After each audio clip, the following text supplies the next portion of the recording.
నాకు పట్టాలు కట్టుకొని ఉన్నది కూడా తెలుసు. ఓకే, అయితే దాంగా ఈ విషయంలో సీరియస్ తీసుకుంటాను సార్. ఇప్పుడు మీరు ఏదైతే డబ్బాలకు పర్మిషన్ ఇచ్చిందో వీళ్ళందరినీ ఒక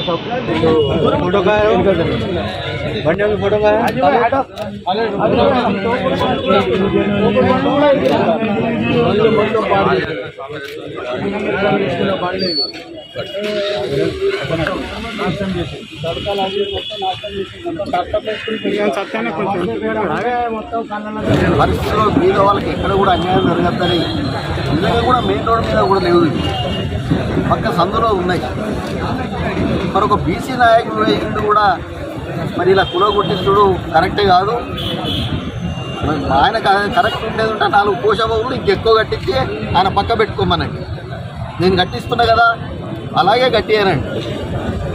నువ్వు వేరే పార్టీ నుంచి వచ్చినావు, ఆ పార్టీకి రాజీనామా చేయాలి. ఎందుకంటే మనం బీసీలో మనకు ఒక ఆత్మగౌరవం ఉంది. దాన్ని దృష్టిలో పెట్టుకొని నేను ఆ రోజు భారతదేశంలో ఎవరు యునానిమస్ గారే మరి ఎమ్మెల్సీగా రాజ్యసభ ఎమ్మెల్సీగా నేను ఎన్నికైనప్పుడు నిజంగా కూడా అందరూ ఆశ్చర్యపడ్డారు, ఎలా అయిండు అని. ఎవరు నామినేషన్ కూడా వేయలే, ఏ పార్టీ వేయలే, బీజేపీ వాళ్ళు వేయలే, తెలుగుదేశం వాళ్ళు వేయలే. ఎందుకంటే కొండమూరులో అటువంటి ఉంటే న్యాయం జరుగుతుంది.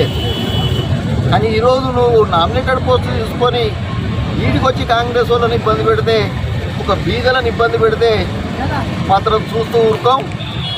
ఇది అధిష్టానం దృష్టికి తీసుకుపోయే కార్యక్రమం కూడా చేస్తా. ఎందుకంటే మరి కంచె చేను వేసినట్టు మరి ఉంది ఇక్కడ. మరి ఇది సమంజసం కాదు. ఇక్కడ మేము ఉన్నాం, కొండమూరులు ఉన్నాడు, కొండ సురేఖ ఉన్నాడు, కుమార్ అన్న ఉన్నాడు. మరి అలా మేమందరం కూడా మరి కరాఖండిగా చెప్తున్నాం,